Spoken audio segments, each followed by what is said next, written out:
c'est vrai aux a libérés, mais opinion, il n'y a pas que non, Yondo Zaki à la base, il y a assassinat, il y a Mouzé Laurent Désiré Kabila. Il y a par rapport à tant qu'on va libérer, ni ne s'agit que non, pas libérer. Si on va libérer parce que vous êtes innocents, dites-nous, Mouzé Laurent Désiré Kabila, à Koufaki, Banani, à Bomaki, on a un.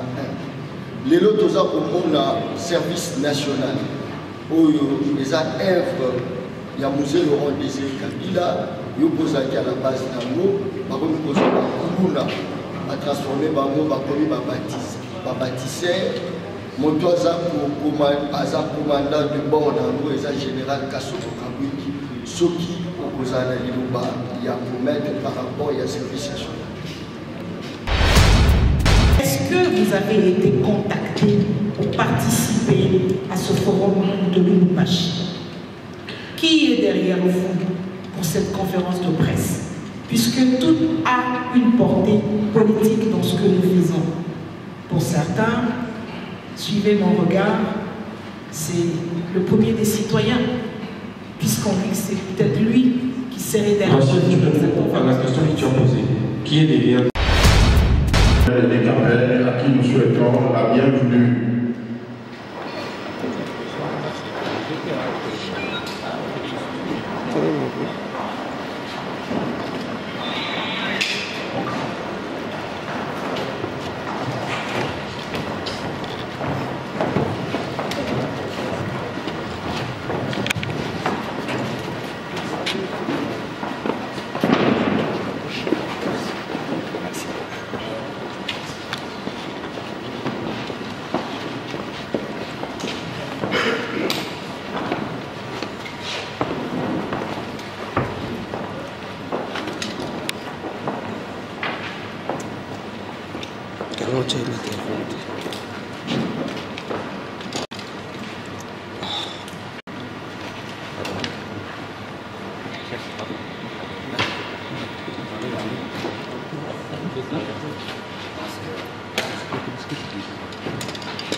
L'événement d'aujourd'hui aura lieu en 3 temps.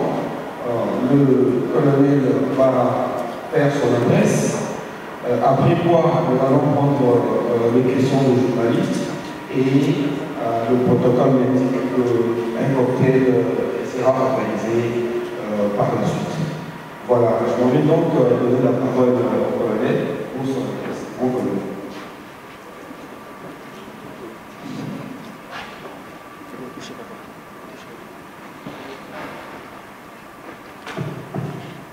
Bonjour mes amis. J'espère que le micro passe très bien.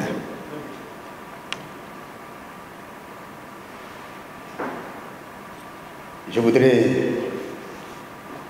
avec votre permission, prier tous ceux qui sont assis de se mettre debout pour observer une petite minute de silence en mémoire du président Laurent Désiré Kabila, le soldat du peuple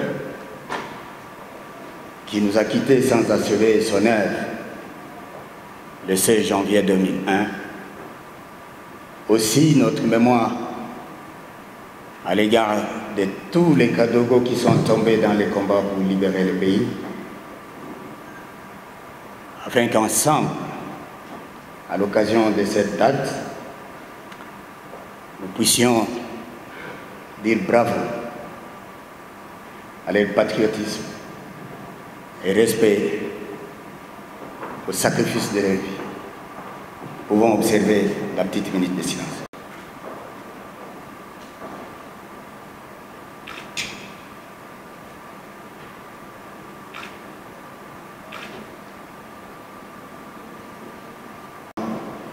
Mon ami a pris les responsabilités pour nous aider à assumer cette responsabilité, cette charge. C'est donc je vous remercie de tout cœur. Mais sinon, moi, j'aime parler avec la presse à bâton rompu.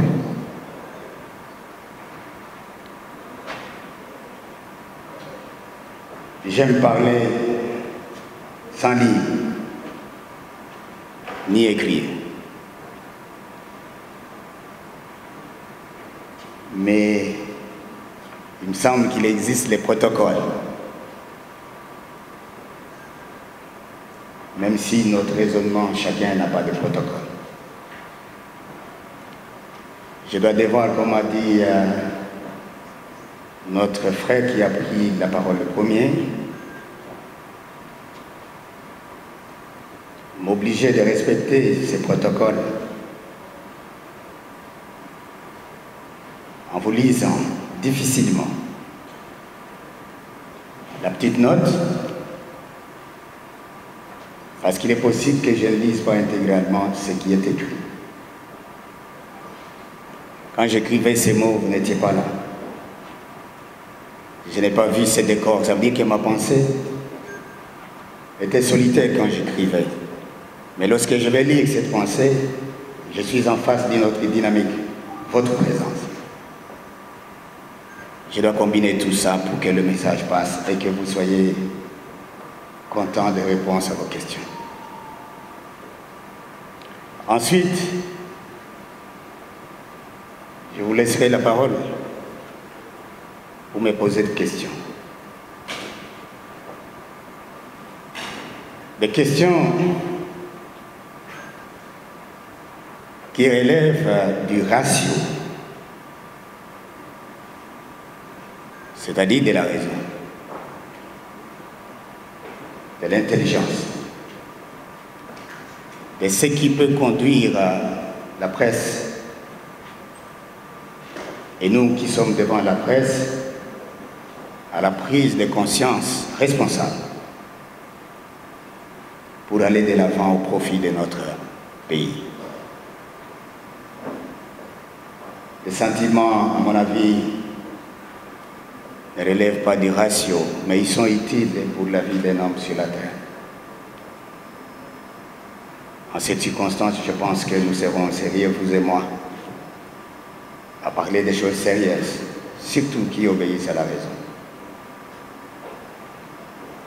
Et enfin,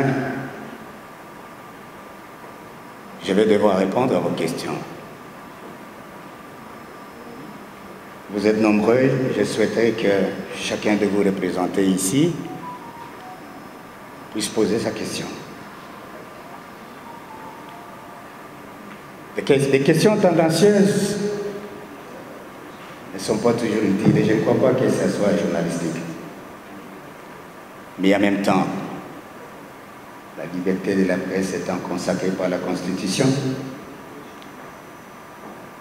nous sommes en face de vous comme média. Et je sais que tout média, c'est une entreprise. Et donc, l'entreprise est gérée sur base des principes, sur base des lois, à la recherche des intérêts. Parce qu'une entreprise qui ne produit pas n'a pas besoin d'exister. Si votre maison de presse ne fournit pas les informations utiles, susceptibles de faire entrer l'argent dans la boîte, vous serez licencié. On va fermer. C'est comme un taximan qui ne trouve pas de carburant pour rouler, il finira par abandonner son véhicule et donc il va tomber dans la faillite. Et je voudrais sincèrement souhaiter que les questions soient des questions qui élèvent la République et qui honorent la presse. Mesdames, Messieurs, si vous m'autorisez, je vais devoir lire. Je répète difficilement les mots que j'ai redits. Vous me permettez que je mette d'autres lunettes.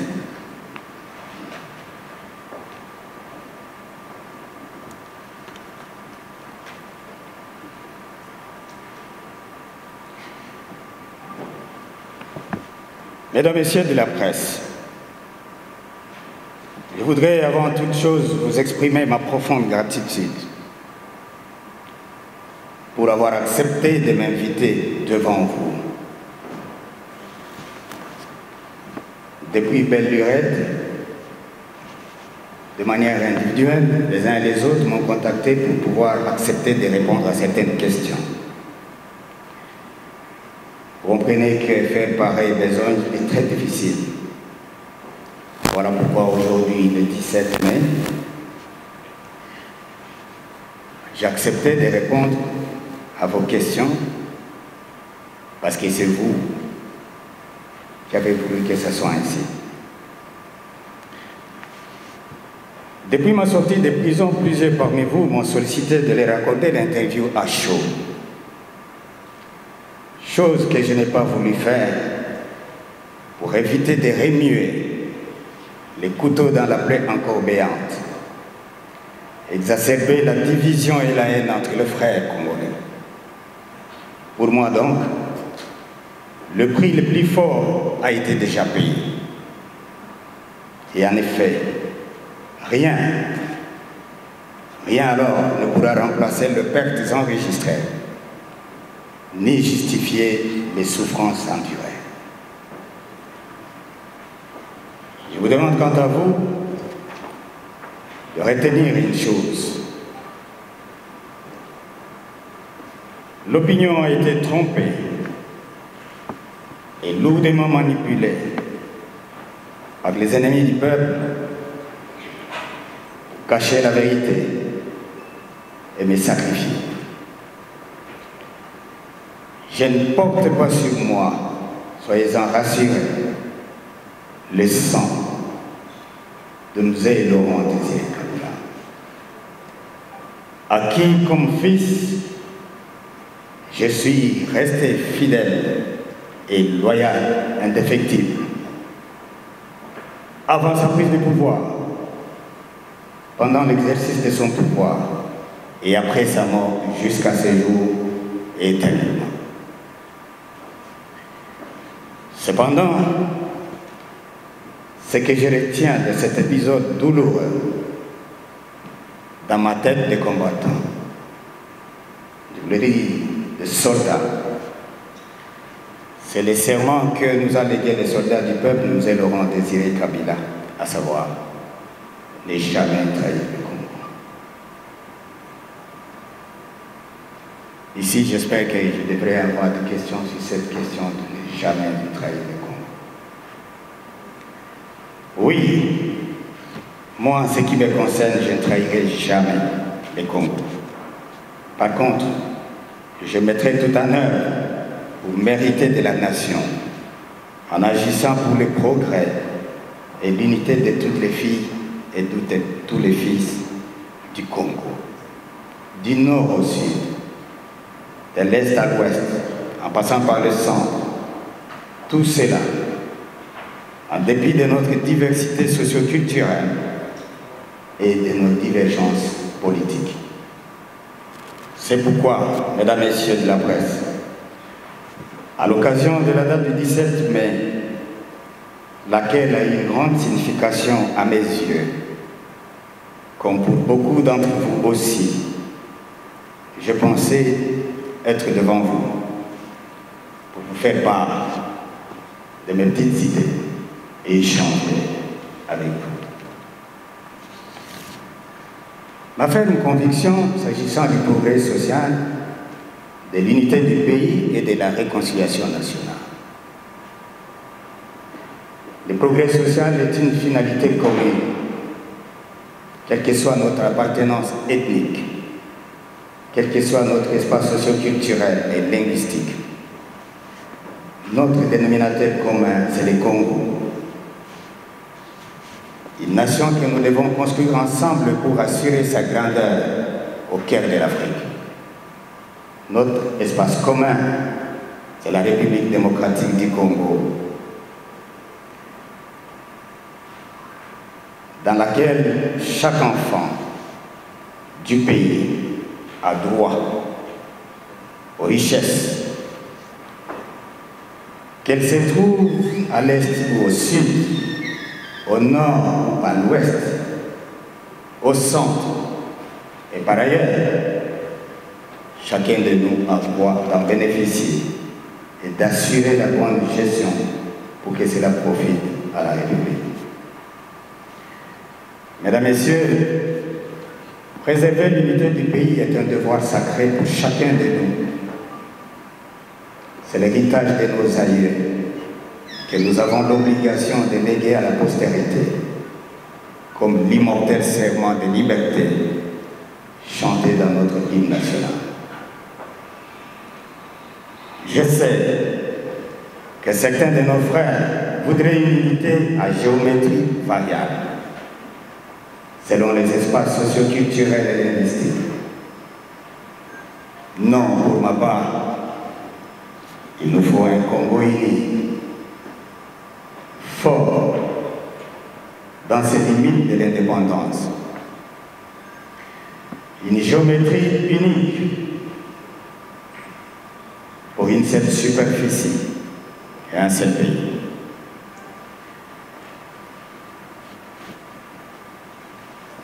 La République démocratique du Congo, dont nous ne céderons jamais aucun centimètre carré, ni d'être détaché aucun espace socio-culturel et linguistique. C'est de cette unité-là qui m'intéresse, à laquelle je vous invite à réfléchir et pour laquelle le devoir nous incombe tous de lutter pour l'instaurer. Mais agir autrement, avec des géométries singulières, tribalistes, ethnicistes, régionalistes, c'est trahir la mémoire de Laurent Désiré Kabila. C'est en fait accepter de les tuer 2 fois. Moi, je ne m'inscris pas dans cette voie-là. Aujourd'hui, quand je regarde ce que j'ai gratuitement vécu en prison,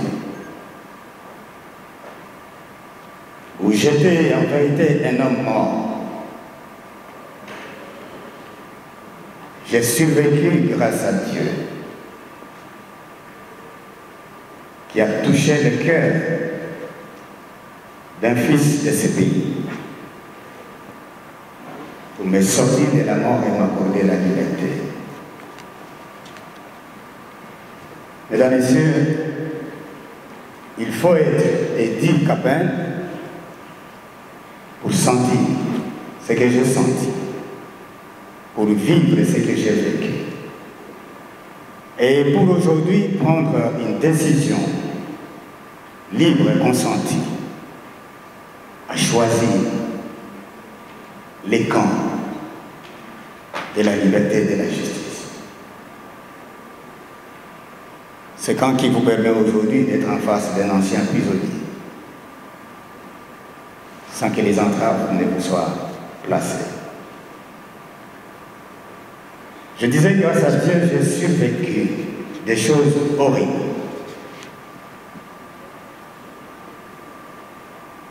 Mais Dieu, comme je le disais, a touché le cœur du président Félix Tshisekedi pour me libérer de la prison. Mesdames et Messieurs, je profite de votre caméra, de votre plume,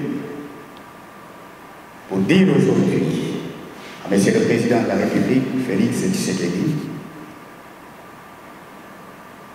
que je lui dédie le service, le sacrifice du reste de ma vie par une loyauté indéfectible. S'il n'était pas là, je ne serais pas avec vous. Beaucoup, vous êtes mes amis. Vous m'aviez visité en prison tout le temps. On vous a arraché des caméras. On vous a mis en prison, on vous a arraché des stylos. On vous a frappé. Beaucoup, lorsque ma famille, mes enfants et les organisations des droits de l'homme avaient organisé des manifestations pour n'infusquer Pensez à cet homme du relais. Vous avez été matraqué. Mais grâce à un homme, au lieu de me suivre là où j'étais incarcéré, je suis devant. Comprenez que ma loyauté reste pour toujours.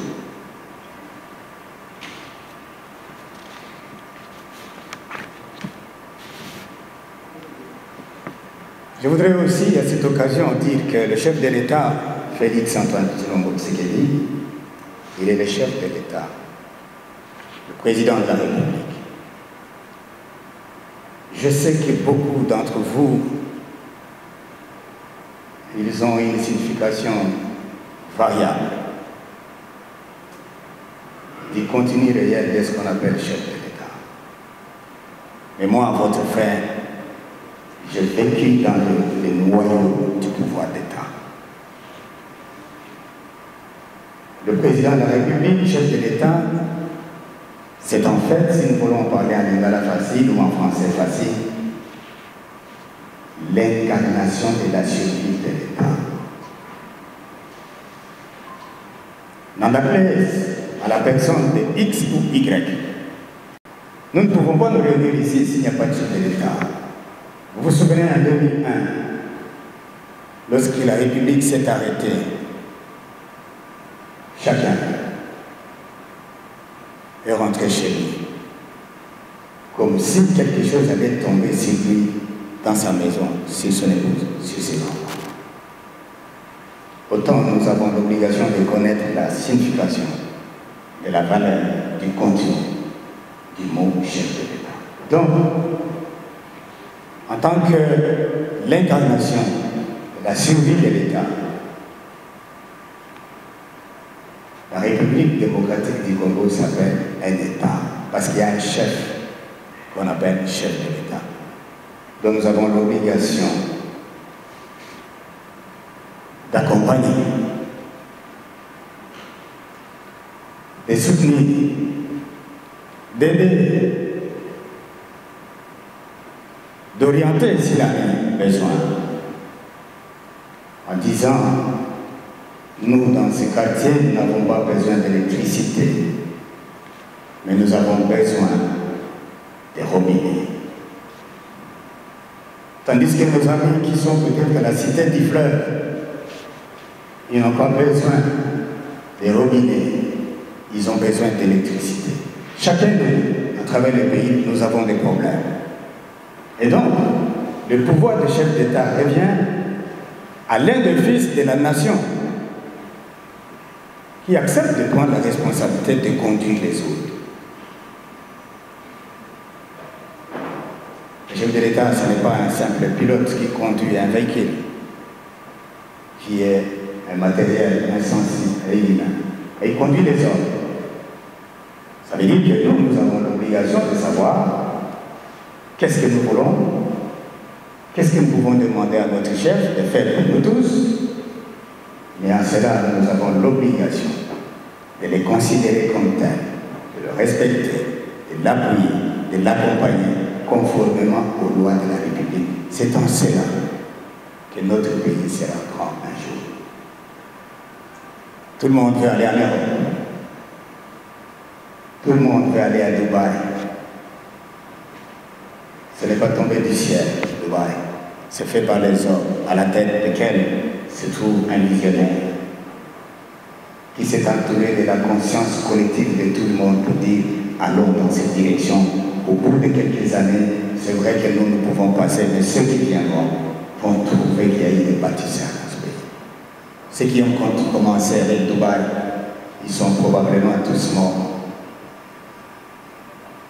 Mais ils ont légué la fierté à la postérité pour que toute l'humanité vienne regarder ce pays-là.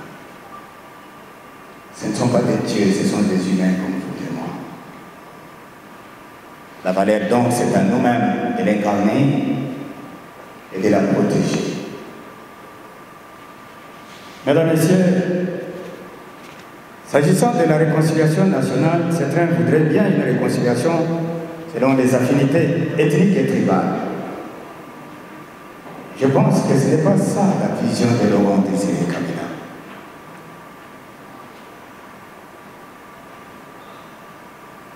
Nous sommes une nation. Nous devons réfléchir nation. Nous sommes un peuple, nous devons réfléchir peuple.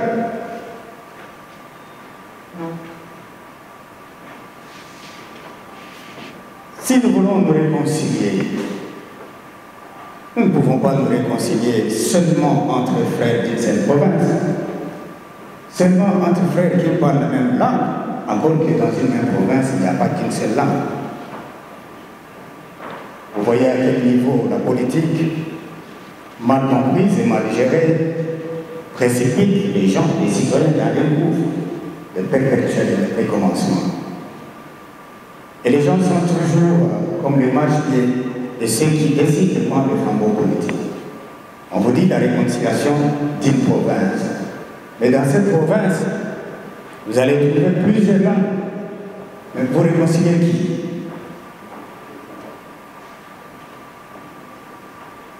J'aurais pensé qu'il y ait la réconciliation entre plusieurs régions, plusieurs provinces. Mais si vous êtes dans votre propre famille, vous n'avez pas un conflit, mais vous convoquez une réunion de réconciliation dans votre famille, le démon a l'idée de penser à une sémantique beaucoup plus dure. Mais je crois que ça ne sera pas censé de le faire. Pendant que je suis devant vous, mes chers compatriotes, j'apprends particulièrement, parce que nous parlons de la réconciliation, qu'au Katanga, mon ancienne province, il se tient sur convocation d'un évêque métropolitain un forum de réconciliation entre Katangais. Mesdames, Messieurs de la presse, je suis certain que je suis en face des intellectuels. Mais en même temps, je vais préciser que l'intellectuel, ce n'est pas le français, ce n'est pas la langue, c'est le savoir. Et on a le savoir sur l'accumulation de connaissances. Et donc, je suis certain que je suis devant cette catégorie de personnes.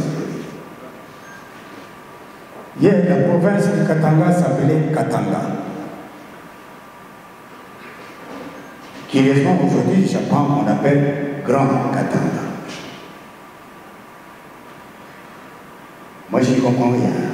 Peut-être vous, quand vous poserez vos questions, quelqu'un peut avoir une autre sémantique. Pourtant, la logique simple serait que ce qui était grand, quand c'était miellé, ça devient petit. Les gens sérieux devaient s'interdire de raisonner comme ça.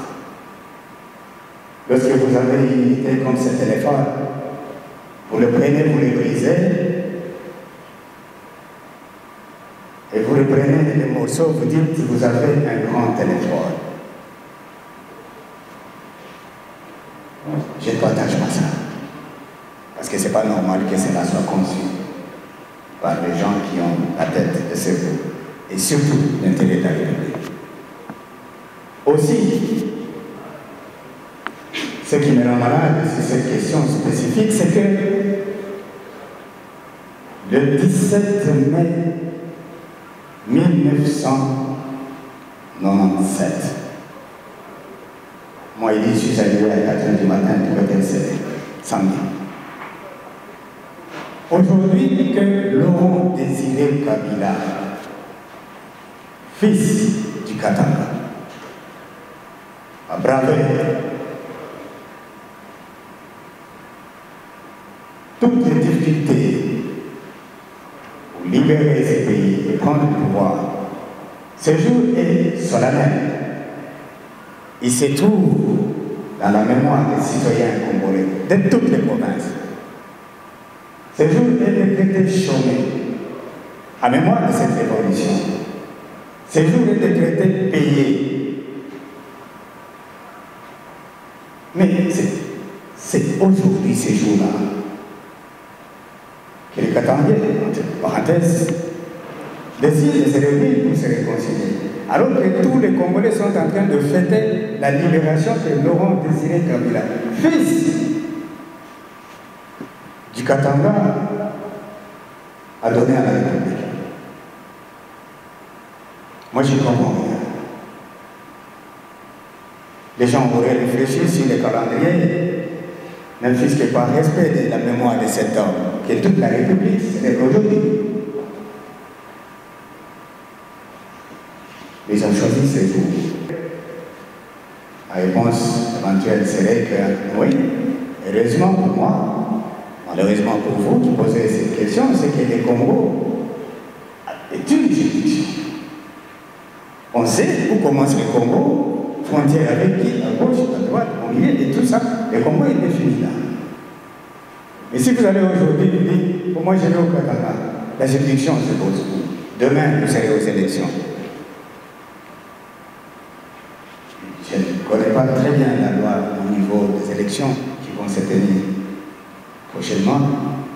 Je ne crois pas qu'il y aura des urnes quelque part où on a écrit candidat du Katanga. Vous venez vous jeter des billets là-bas et on va vous proclamer député du Katanga. Je ne crois pas. C'est un mensonge. Pour être député, vous devez poser au là-bas parce que ce sont ces gens-là qui vont voter.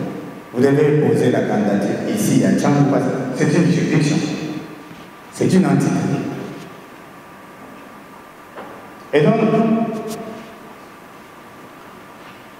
une réconciliation pareille, c'est une réconciliation à géométrie variable. Moi, je me souviens, quand j'étais à l'université, je n'avais jamais payé un seul franc pour mes études.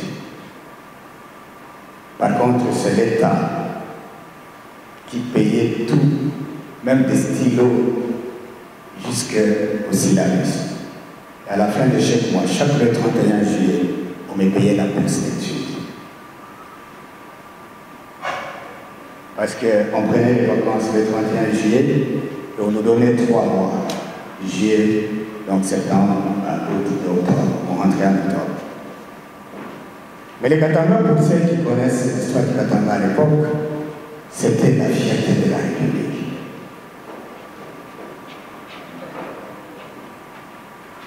Les économistes qui sont ici, l'économie du budget national de notre pays reposait sur 60%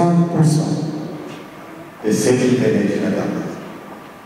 Mais aujourd'hui,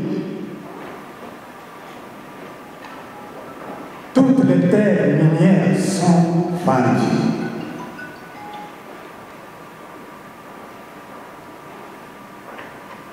Toutes les sociétés qui engageaient des gens ont disparu. Pas seulement disparu, mais vous savez, au Katanga, les mines sont partout. Moi, je suis de la base de Colosie. J'ai une maison dans la ville de Colosie que j'avais achetée à l'époque. Dans la pleine ville, pour ceux qui connaissent Colosie, il y a un hôpital méthodiste, là, quelque part, et la grande chapelle de l'église méthodiste, au centre de l'île. Les enfants m'ont dit qu'ils doivent vendre cette maison parce que les investisseurs étrangers ont acheté toute la superficie de la Gécamine et que la ville de Colosie se trouve dans les concessions, ils vont devoir lancer des bulldozers pour détruire tout ça. Ça veut dire qu'aujourd'hui, ce n'est plus chez moi. Ça appartient à celui qui a acheté le territoire minier. Ce qui est dit d'écologie, ça se dit des Calémie, ça se dit des Kamina, parce que le Katanga est riche partout, comme l'ensemble de notre pays. Alors, lorsque les gens décident de se réconcilier, ça ne doit pas être juste une occasion pour que les 2 personnes ou les 3 personnes qui ne s'entendent pas à cause des choix politiques. Et entre nous, j'espère que quelqu'un posera la question sur les partis politiques. Si vous êtes dans un parti politique que vous avez choisi vous-même, votre propre frère a choisi un autre parti politique. Est-ce que vous devenez en conflit, vous devenez des ennemis? Est-ce qu'il faut quelqu'un qui doit vous réconcilier? D'abord, il va vous réconcilier comment? Vous êtes socialiste. L'autre, je ne sais pas moi, il est libéral. On va vous réconcilier comment? Mais lorsqu'on lance des demandes pareilles, ça devient de l'opinion, c'est comme la drogue. Tout le monde dit oui, allons-y. Mais en vérité, vous êtes en train de parler des choses sans continu.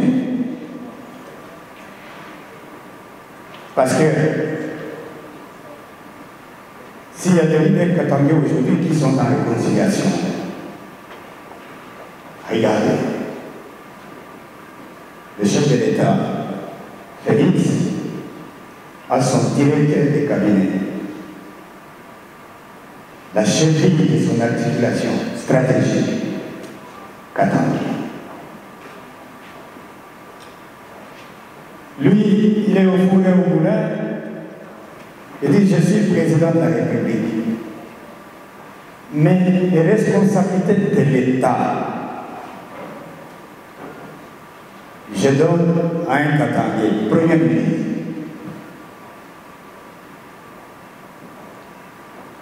Il dit, on ne peut pas diriger le pays sans planification, sans étude de stratégie et de vision.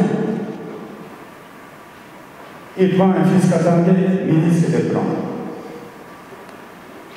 Il ne faut pas avoir été sur le terrain de football. Tu as raté toutes les occasions de centimètres pour marquer avec la tête. Il n'y a que quelqu'un qui n'a jamais touché au ballon qui peut croire à ce discours-là.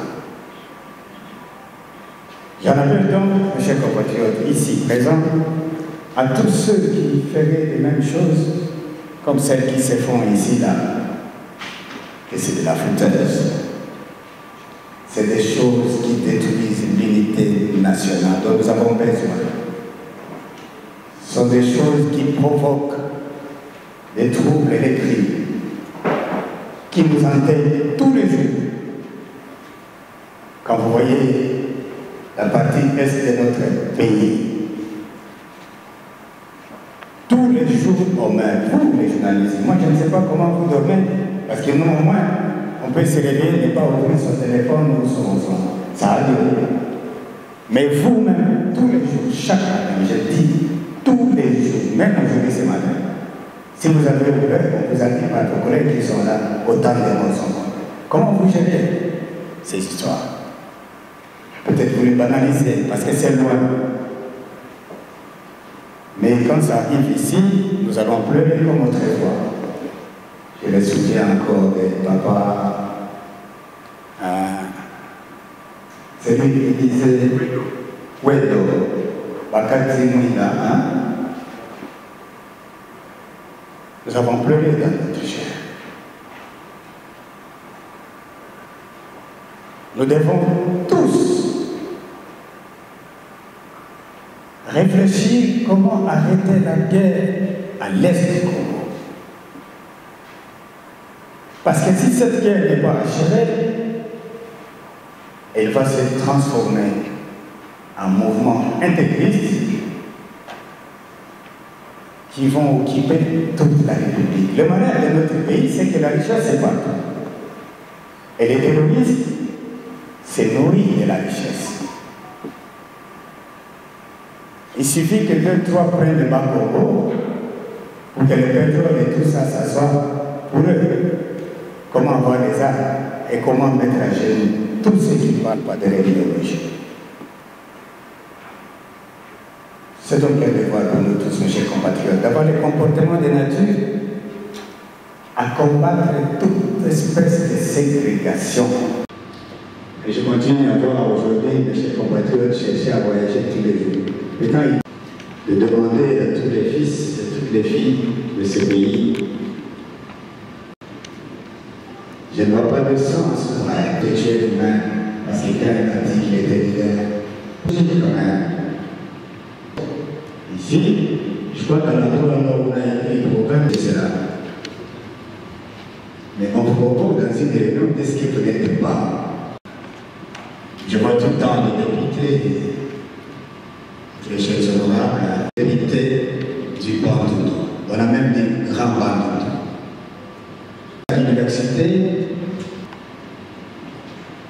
je regarde donc que les journalistes vrais, que la recherche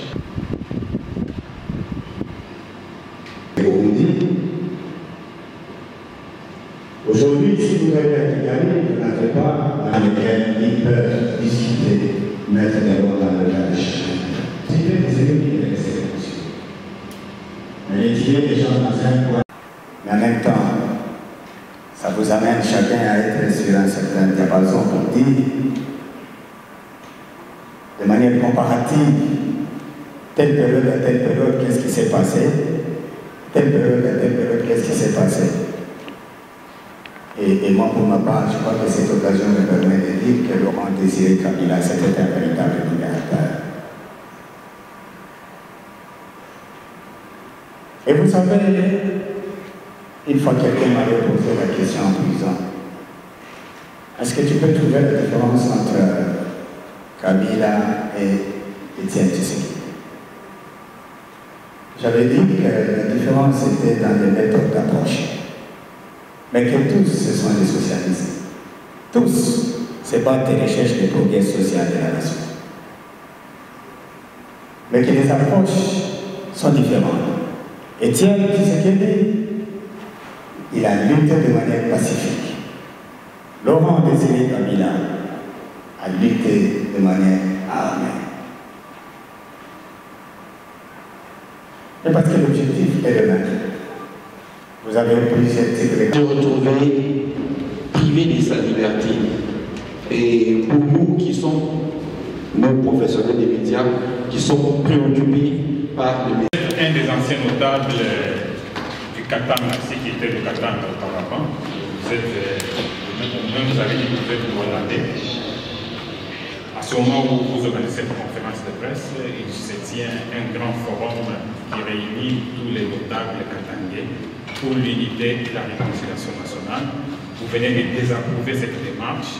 Vous dites que c'est une géométrie variante. Quel message vous adressez directement à ceux qui sont à ce moment-ci réunis dans le Katanga pour leur réconciliation? Ça, c'est ma première question. Bon, il y a une sous-question en dehors de ce texte. Vous pouvez aller tenir un meeting populaire à Lubumbashi sur place.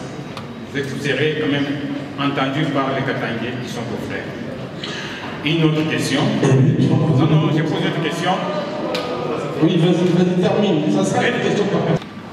Merci beaucoup. Je suis Rachel Kitita d'Actu 30. Mon colonel, je vais citer une phrase de l'allocution de Monseigneur Fulgence Kouteba à l'ouverture du Forum de la réconciliation et l'unité des Katangais. Il dit « L'unité des Katangais doit être considérée comme une affaire sacrée. Malheur à celui qui essayera de briser cet élan. » Vous voulez aujourd'hui briser l'élan de l'unité des Katangais, et si demain le malheur s'abattait sur vous? Alors une autre question, une petite question. Est-ce que vous avez été contacté pour participer à ce forum de Lubumbashi? Qui est derrière vous pour cette conférence de presse? Puisque tout a une portée politique dans ce que nous faisons. Pour certains, suivez mon regard, c'est le premier des citoyens, puisqu'on dit que c'est peut-être lui qui serait derrière. Rachel, tu réponds à la question que tu as posée. Qui est derrière? Vous avez dit quand il était assassiné, ce n'est pas sa femme, et moins encore son fils qui était son successeur, et ce n'est pas le cas dans notre pays. Là, vous faites allusion à l'ancien président Joseph Kabila. Cet aide maintenant me semble indigeste. Je voudrais qu'on se mette d'accord, mes chers compatriotes, sur les choses dont nous parlons. Je préfère plutôt parler de la réunion ou du forum qui se tient dans le Haut-Katanga, comme province. C'est Et ce forum se tient probablement autour de certains personnages qui viennent des autres provinces anciennement sous-région de l'ancien Katanga, discuter de la réconciliation. Quel message je leur donne? Mon message que j'adresse à mes chers compatriotes qui sont maintenant dans cette réunion et ceux qui sont ailleurs, c'est de dire qu'il est temps que les Congolais voient l'unité dans sa grandeur. Bien sûr que oui, nous avons une diversité culturelle et linguistique. Nous n'avons pas besoin aujourd'hui de nous appesantir sur la collégialité du sentiment sectoriel.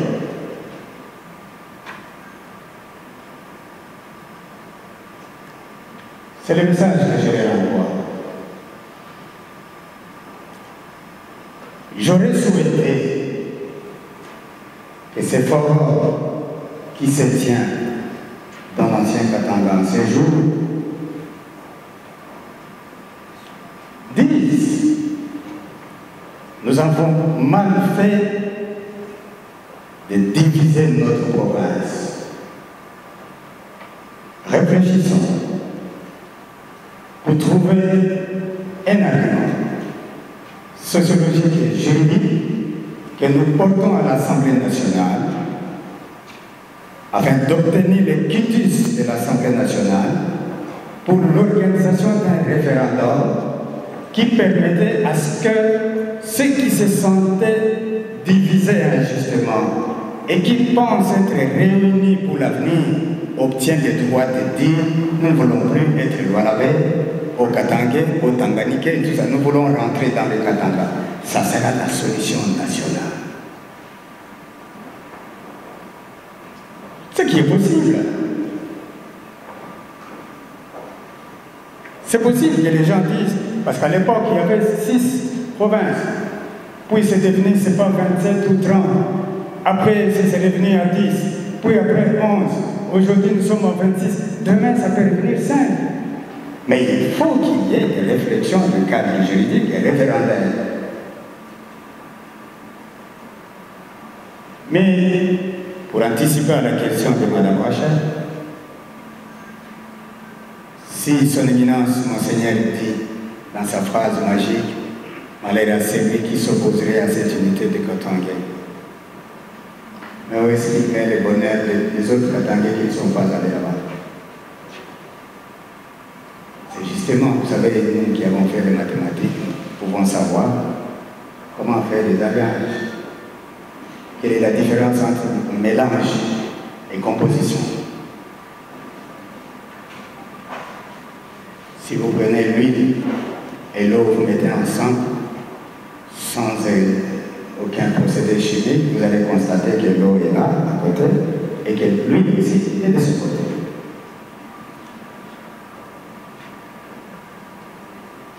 Mais si vous prenez du sucre que vous jetez dans l'eau, vous ne verrez pas l'eau d'un côté et le sucre d'un côté. Vous aurez un troisième produit qui sera eau sucrée. Si vous faites des choses juste pour amuser la galerie ou pour une petite position politique qu'on voudrait lancer, ça n'a pas d'avenir. Moi j'imagine si les autres provinces décident de faire ça, la suite, ça sera la confrontation. Si les autres provinces aussi commencent à réfléchir comme ça, mais où est-ce que nous allons nous retrouver ensemble pour l'unité de ce pays et pour notre propre émancipation? Est-ce qu'un jour je peux aller au Katanga faire un meeting? Le meeting, c'est une adresse publique. C'est sûr qu'un jour, si cela a été possible, je le ferai. Je suis fils de l'âme. J'irai. Beaucoup de mes compatriotes ont sollicité que je rentre pour pouvoir un fils qui était salué après avoir souffert beaucoup d'années. Je leur ai dit que j'ai pris l'option d'étudier, je suis rentré aux études. C'est quand j'avais fini ces études que je suis en train de faire que j'irai. Je leur ai et même jusqu'au village chez moi, ça fait plus de, je crois, 40 ans. Les militaires, aujourd'hui, ne doivent agir qu'à la fin. Lorsqu'il n'y a aucun accord civil qui réussit, alors en ce moment, on s'est dit qu'il faut la force. Mais pour que ça réussisse, il faut que la corruption cesse. Il faut que la trahison cesse. Il faut que la politisation de la guerre cesse. Il y a des gens qui refusent d'aller se battre tout en étant en uniforme parce qu'il est fils de tel président d'un tel parti politique qui est pour ou contre telle ou telle autre personne. Mais si moi, j'appartiens à X parti politique, mais mon fils qui est militaire dit moi je ne vais pas me battre parce que ce parti politique-là combat ton parti politique. Ça veut dire que la République n'est pas gardée.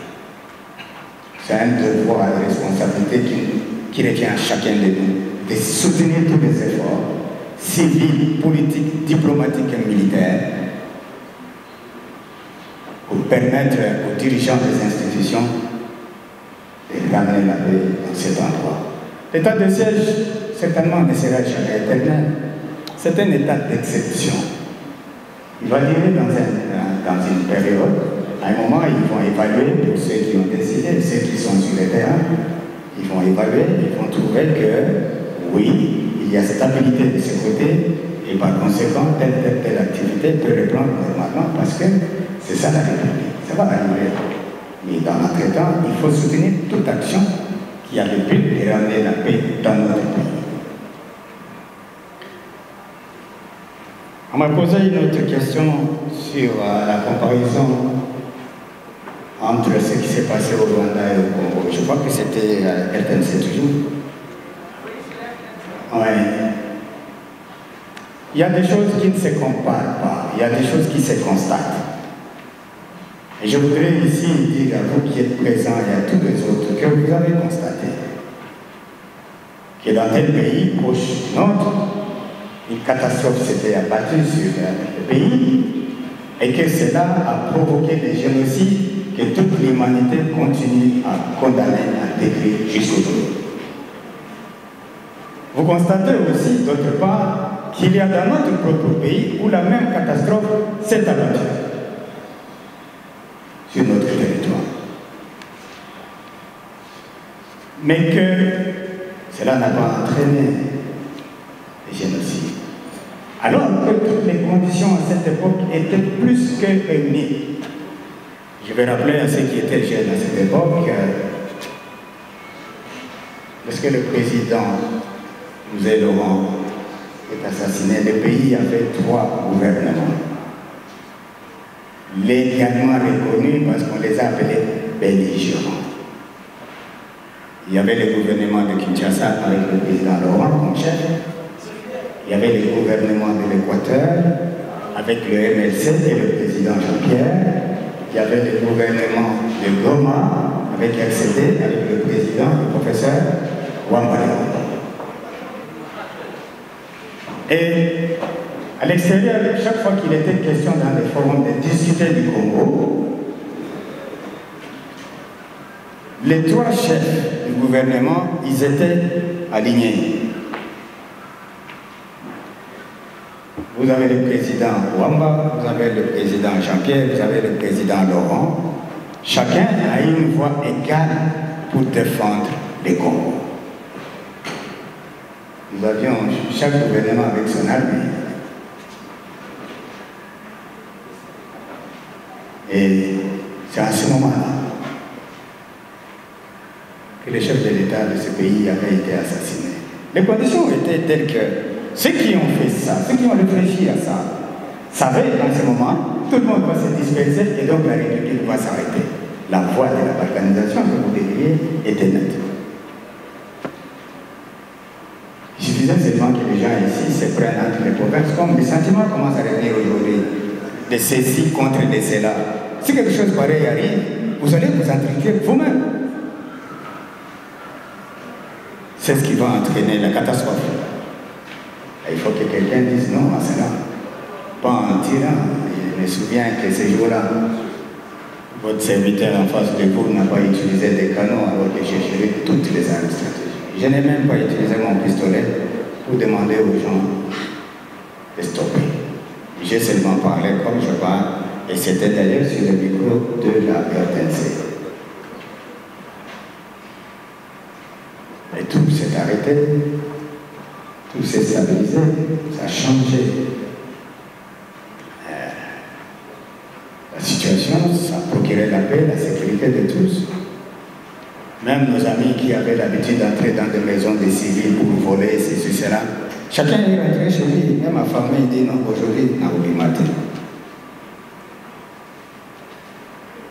Et cela nous a permis justement d'organiser la gestion du pays de la manière que vous l'avez vécu, qui a fait que la République, c'est spécial en matière de sécurité du président Laurent Désiré Kabila, qui a répondu à votre question. Oui. J'espère que cette réponse va même faire annuler certaines questions.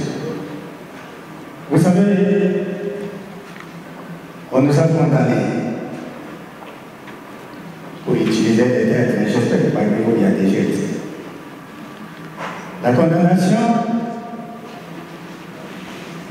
elle est prouvée par un acte de droit écrit qu'on appelle jugement ou arrêt pour ceux qui sont à l'université ou qui ont fait le droit. Lorsque le conseiller spécial Nonon dit ça, il dit la vérité, parce que l'arrêt qui m'a maintenu avec lui et tous les autres en prison plus de 20 ans n'existait pas. Voilà pourquoi en 2013, nous avions demandé à nos avocats de se pourvoir au niveau de l'Afrique. Ils sont allés au tribunal de Banjul, ils ont posé les problèmes, le gouvernement était là, nos hommes étaient là. La première question, c'est de demander à ceux qui nous ont mis ici, donner l'arrêt qui condamne Kabila. Ça n'a pas été exilé parce que ça n'existait pas. Et toute la suite, l'OIA a décidé de trancher. Elle a condamné le gouvernement congolais à nous libérer immédiatement avec effet de dommages intérêts. Et a demandé au gouvernement à nous libérer immédiatement et nous réinsérer dans la vie sociale. Malheureusement,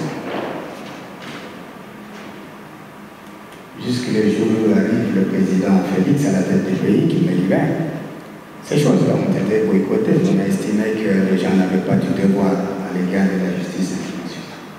Et même au niveau de la justice interne, qu'est-ce que ça représente? Nous avons besoin d'être réhabilités. C'est ça le droit. Et nous les méritons. Mais en même temps, nous savons qu'il y a des gens qui sont morts de cette gratuité. Beaucoup. J'avais dit quelque part, il n'y a rien qui peut réparer ça. Je profite de ces micros, effectivement, pour demander à l'État de reconnaître toutes ces erreurs, toutes ces choses du passé qu'on a persécuté des innocents et qu'il est temps de puisse faire réparation.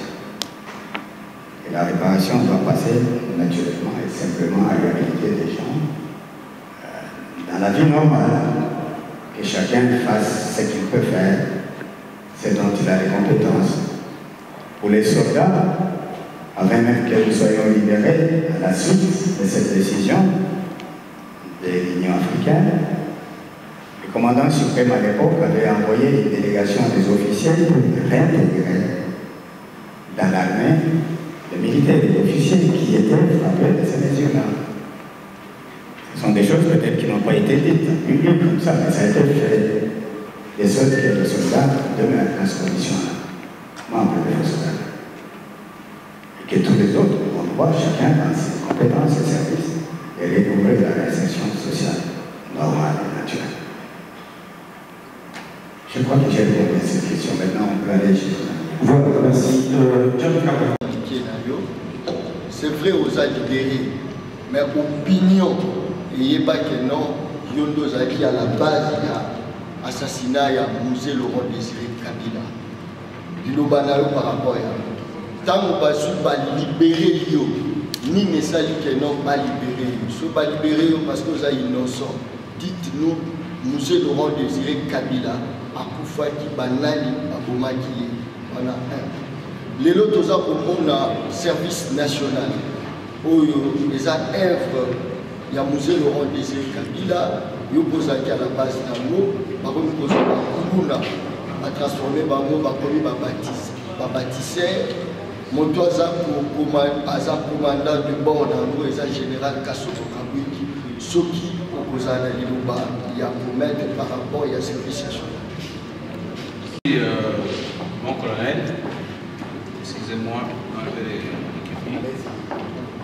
ok, 20 ans d'emprisonnement injuste où il ne faut être que éthique à peine pour savoir ce que ça a causé comme peine.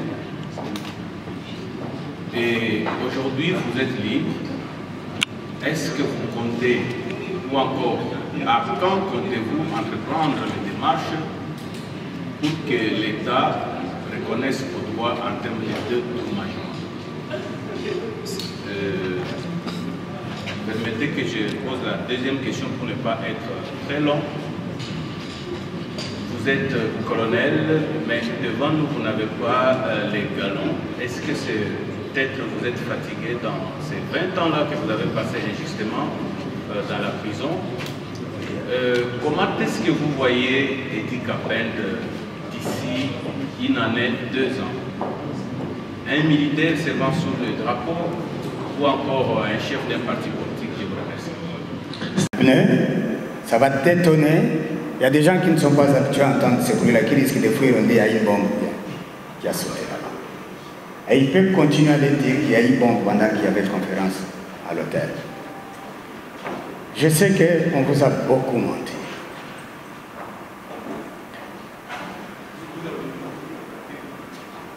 Celui qui a assassiné le président Laurent Désiré Kabila s'appelle Rachidi Mouzé. C'est un soldat.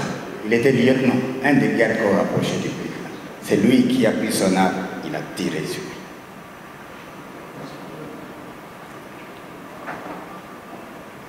Ce n'est pas dit.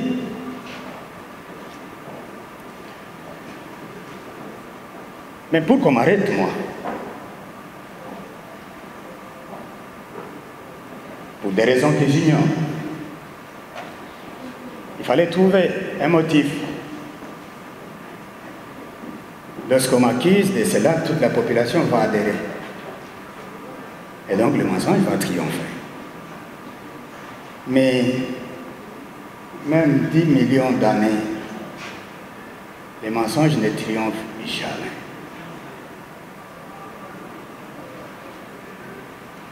Lorsque je suis sorti de la prison,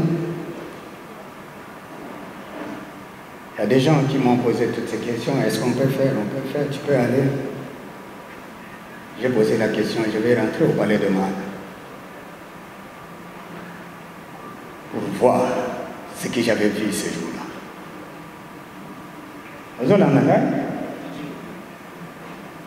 Mais j'ai posé la question, qui explique les événements là-bas? On m'a dit, ah, tel citoyen, tout ça. J'ai dit, dans ces conditions, je ne parle pas.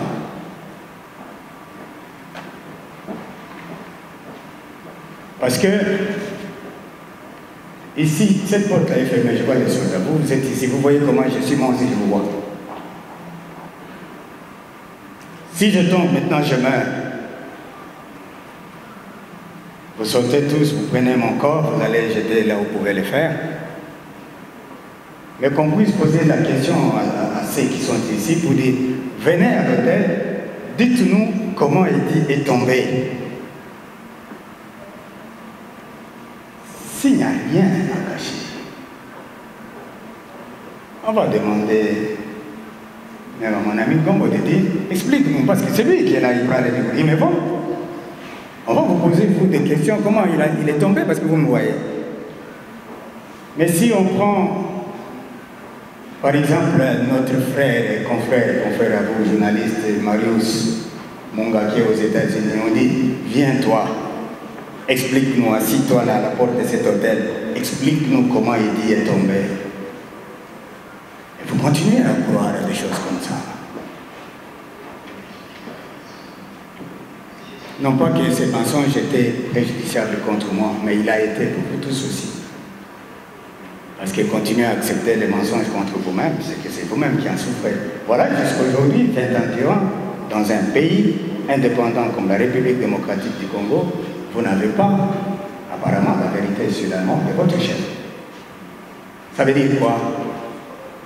Vous auriez souhaité que les mensonges m'emportent en prison pour que vous restiez dans la même idée de croire que oui, c'est lui qui l'a tué parce qu'on nous a dit. Mais Dieu a refusé, mais voici devant nous.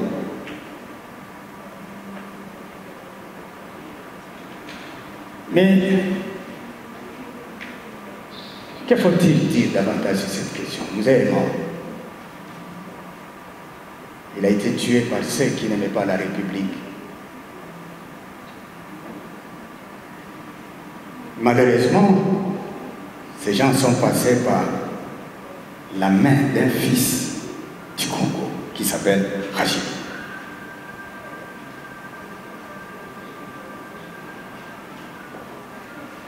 Ne trahissez pas vos chefs. Quel que soit ce qu'on va vous proposer, n'acceptez jamais de trahir, de porter la main contre vos dirigeants. Jamais.